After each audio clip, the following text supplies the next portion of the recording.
김영삼 작가입니다. 오늘 제가 여러분들께 소개해드릴 책은요, 이두형 작가님이 지은 그냥 좀 괜찮아지고 싶을 때라는 책입니다. 먼저 작가 소개를 해드리겠습니다. 이두형, 정신건강의학과 전문의, 인제대학교 의과대학을 졸업하고 인지대학교 백병원에서 정신건강의학과 전문의를 취득했다. 대한신경정신의학회, 국제맥락적 행동과학회 정회원이며 정신의학신문 및 네이버에 마음건강에 관한 칼럼을 연재한다. 지극히 문과적인 성향임에도 의대를 가서 방황하다가 정신의학을 만나 비로소 머물 자리를 찾았다고 생각하는 사람이다. 머리말 들어가 보겠습니다. 혼자만 알기에는 너무 아깝고 중요한 것들. 어릴 적 나는 전형적인 문돌이였다. 적성 검사를 하면 적합한 직업으로 늘 언어학자, 변호사가 나왔다.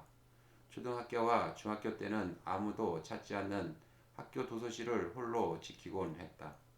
글을 읽고 내 마음 가는 대로 머릿속에 그 장면을 그리는 것이 좋았다.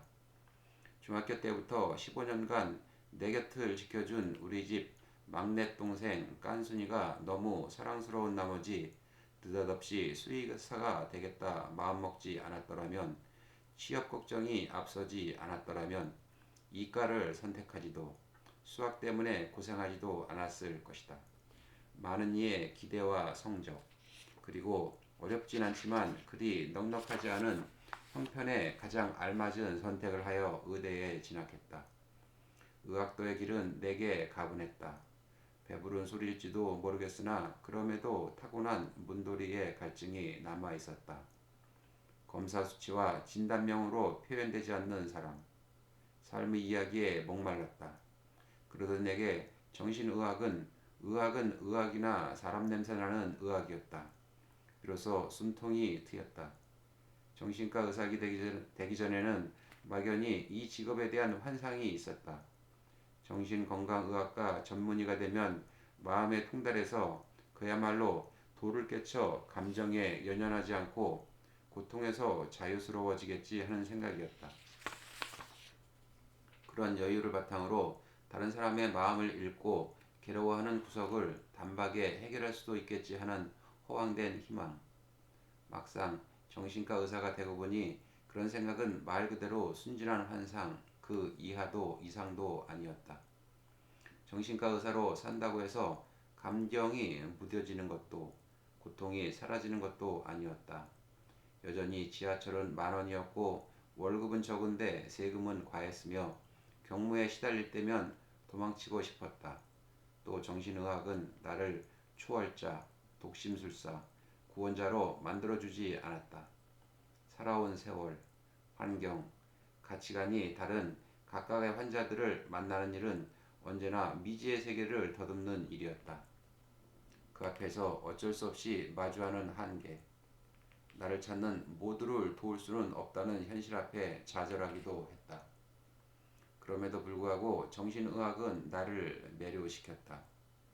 정신건강의학과 전문의, 치료자이기 전에 삶을 살아가는 한 인간으로서 사람의 마음에 관해 공부하며 늘 생각했다.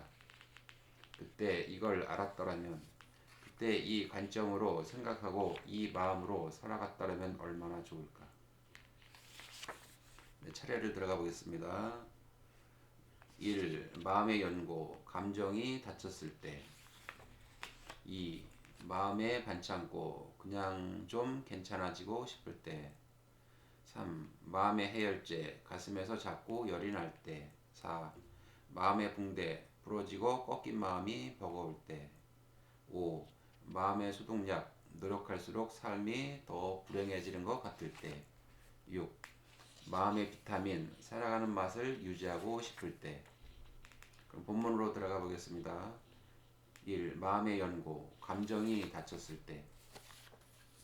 조그만 일에도 두근두근, 내 마음속에 알람, 조절되지 않는 불안과 교감신경. 아무리 좋아하는 곡이라도 알람으로 쓰진 않는다. 아까워서다. 질릴까 듣기조차 아까웠던 곡이 세상 가장 듣기 싫은 곡으로 바뀌는데 일주일이 채 걸리지 않는다. 삶을 이어가기 위해 시간을 쪼개 팔아야 하는 것이 자본주의의 비애다. 원하는 시간에 일어날 자유는 비싸다. 이를 굳이 빽빽거리며 알려주는 소리는 당연히 괴롭다. 알람은 수면 상태의 뇌를 깨우는 기능을 한다. 우리 의식은 뇌내 망상 활성계에서 관리한다. 이곳이 활성화되면 의식은 각성되고 활성이 줄어들면 침잠한다. 알람은 청각적 자극을 통해 망상 활성계를 활성화하여 기상을 유도한다. 잠든 대뇌에 활동할 시간입니다.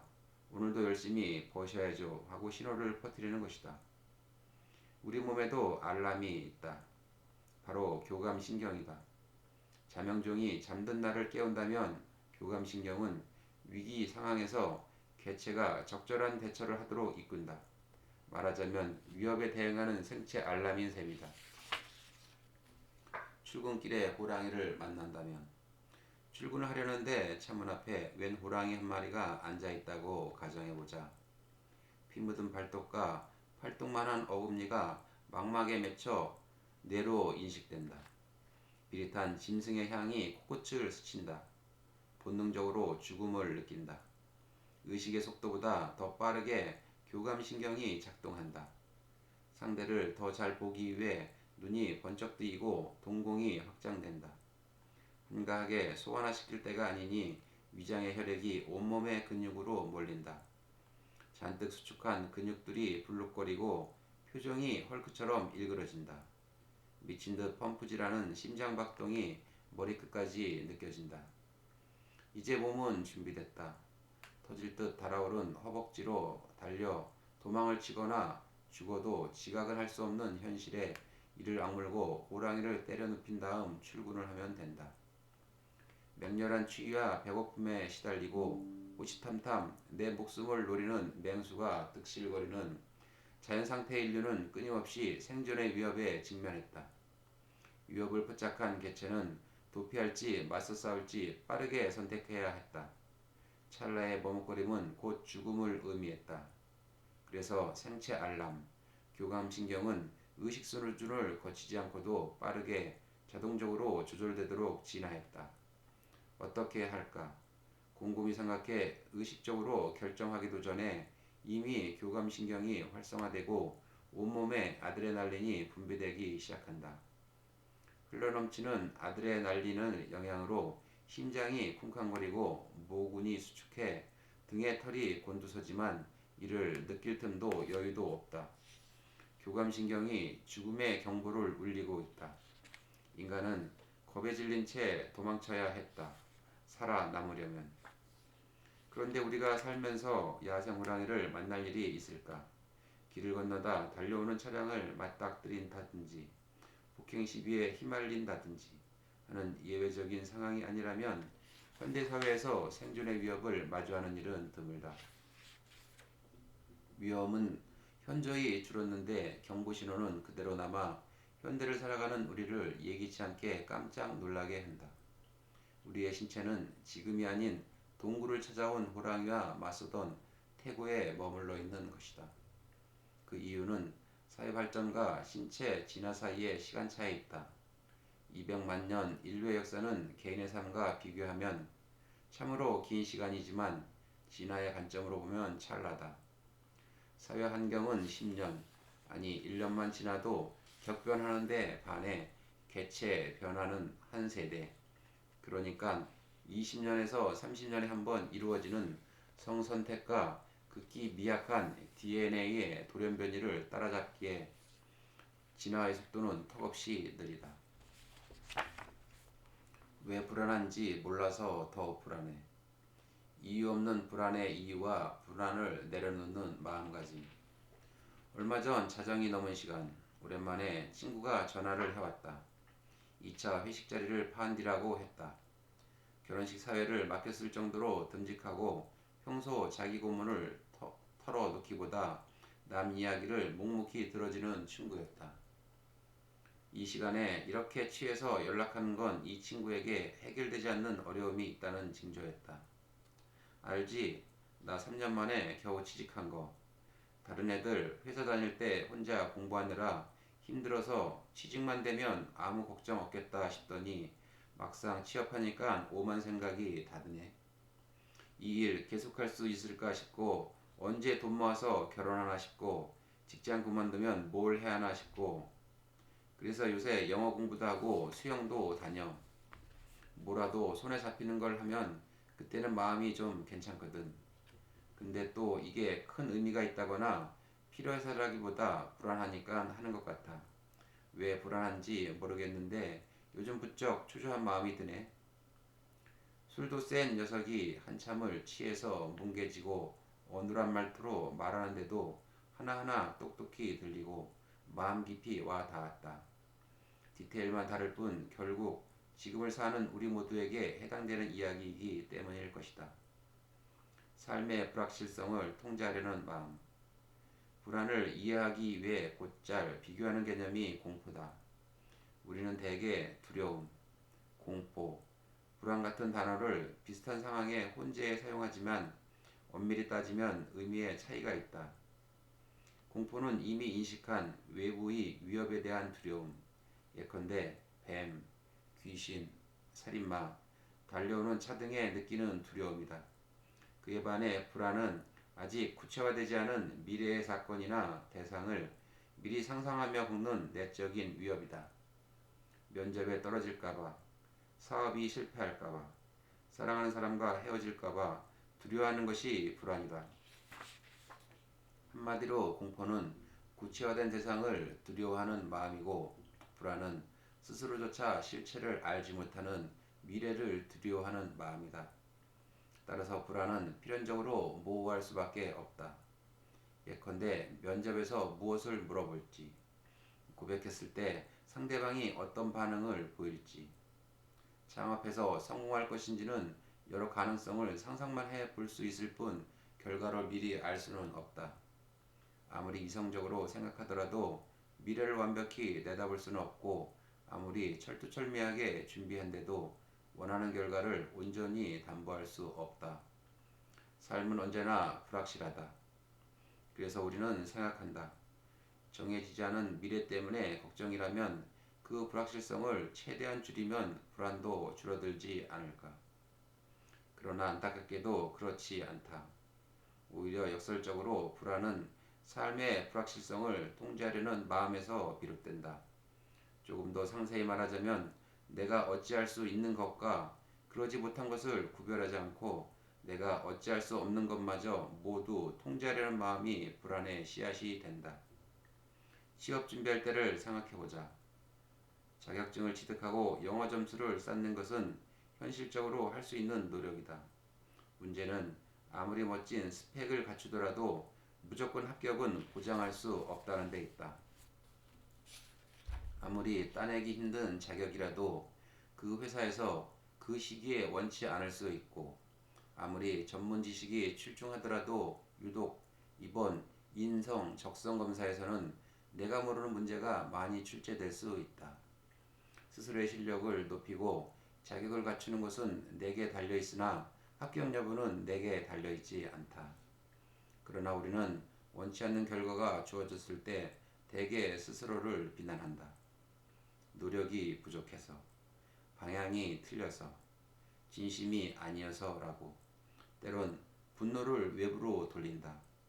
사회 구조에 문제가 있다거나 그 사람은 누구와도 잘 지낼 수 없는 사람이라거나 그 일만 아니었더라면 잘 됐을 거라고. 물론 이 모두가 근거 없는 이야기만은 아니다. 그러나 그것이 전부일 수는 없다. 공부를 열심히 해 시험을 잘 칠 수도 있지만 유행이 시험 직전에 본 문제가 많이 나올 수도 있다. 면접 준비가 미흡해 입사에 실패할 수도 있지만 면접 간의 가치관이 나와는 상극일 수도 있다. 나름의 논리로 떠올린 내 탓, 상황 탓은 꽤 설득력이 있다. 하지만 몇 가지 논리로 완벽히 설명해내기엔 삶은 너무도 복잡하다. 깊이 생각하고 고민해서 내린 결론이 전혀 예상할 수 없던 돌발 변수로 인해 무너져 내리는 일이 허다하다. 건강하지 않은 불안과 건강한 불안. 삶은 그래야 할 만한 방향으로만 흘러가지 않는다. 선의가 언제나 아름다운 결과로만 이어지지 않듯 노력한 사람이 좋은 결과를 받는 것은 아니다. 가장 힘들고 열심히 일한 이에게 상응하는 보상이 주어지면 좋겠지만 그렇지 않을 때도 많다. 하지만 우리는 이토록 야속하지만 분명히 존재하는 삶의 원리가 자신에게는 적용되지 않을 것이라 짐짓 생각한다. 그래도 나는 진심을 다하면 상대방이 내 마음을 알아줄 거야. 그래도 나는 열심히 하면 잘 되겠지. 미리 준비만 잘하면 원하는 대로 이루어질 거야. 그러한 마음을 바탕으로 삶을 모두 원하는 결과로 채우려 한다. 다른 사람들이 시험에 통과하지 못하고 사업에 실패하는 것은 그들이 좀 더 치밀하지 못하고 진정성이 부족해서라고 생각한다. 그들과 달리 나는 변수를 조금 더 세세히 고민하고 진심을 다해 대처하면 반드시 원하는 결과를 얻으리라고 믿는다. 당연한 이야기지만 이러한 시도는 언젠가는 좌절될 수밖에 없다. 운이 좋아 성공하더라도 이는 온전히 내가 잘해서만은 아니다. 이는 철학적인 이야기가 아니다. 다분히 수학적인 문제다. 인간의 욕망은 무한하며 서로 비슷하다. 그에 반해 자원은 무한하지 않다. 내가 원하는 직장을 그도 원하고 합격할 수 있는 자리는 한정되어 있다. 내 아이가 공부를 잘했으면 좋겠다고 생각하는 것은 자연스러운 마음이다. 하지만 내 아이는 공부를 반드시 잘해야 하는데 그러지 못하면 어떡하지? 라는 생각은 비슷한 듯 결이 다르다. 공부 잘하는 아이를 상위 10%라고 가정하면 내 아이가 공부를 잘하지 못할 확률이 그럴 확률보다 9배나 높다. 원하는 10%에 들기보다 원치 않는 90%에 들 확률이 높은 것이 삶이다. 그럼에도 원하는 대로 이루어지지 않으면 어떡하지? 원하는 결과가 아닌 다른 결과가 생기면 어떡하지? 라며 두려워하는 마음. 그 마음이 바로 건강하지 않은 불안이다. 안타깝게도 건강하지 못한 불안을 극적으로 없애는 묘책은 없다. 인생은 어차피 마음대로 되지 않으니 전부 포기하자는 이야기를 하려는 것은 아니다. 혹시 내가 어찌해볼 도리가 없는 결과와 성과 때문에 불안하지 않아도 되는 삶의 순간을 건강하지 않는 불안으로 물들이고 있는 것은 아닌지 생각해 보았으면 한다. 마음은 걱정이라는 거짓말을 한다. 불안 아래 교모에 숨어있는 세 가지 생각. 대학 시절 시험 기간마다 내 가방은 참 무거웠다. 막상 공부할 때는 우등생 동기들이 십시일반 만들어준 유학본도 겨우 뒤적이는 정도였지만 집에서 책을 챙길 때는 강의록을 비롯해 한 해 동안 몇 번 열어보지도 않은 전공서적까지 바리바리 가방에 넣었기 때문이다. 보통 3주, 4주, 많을 땐 1주, 2주 단위로 시험을 치른 본과 시절에는 마음 편히 친구들과 놀러 갈 기회도 몇 없었다. 어쩌다 한번 동네 친구들과 펜션에 놀러가 고기라도 구울라 치면 대개는 여행 날짜와 시험 기간이 겹치곤 했다. 그럴 때도 역시나 내 가방은 무거웠다. 요약본이라도 가져가서 틈틈이 읽으면 놀자. 가방에 든 요약본은 지금은 시험 기간 중이다. 그 지엄한 사실을 잊지 마라. 감히 시험이란 신성한 의무를 두고 고기를 굽고 맥주를 따르며 즐기려 하느냐란 마음의 소리에 대한 일종의 변명이자 속죄였다. 아닙니다. 저는 그 의무를 한시도 잊은 적이 없습니다. 비록 친구들의 흥을 깰 수 없어 몸만 그곳에 둘 뿐 제 마음은 시험 걱정으로 가득합니다. 보십시오. 이렇게 공부거리를 준비해 가지 않습니까? 책을 챙겨가는 행위는 출발할 때의 마음을 가볍게 하는데 매우 유용했다. 그러나 당연하게도 그 요약본을 읽는 일은 없었다. 네, 오늘 저는 여기까지 읽어드리고요. 다음 시간에 또 새로운 책을 가지고 여러분들 만나뵙겠습니다. 감사합니다.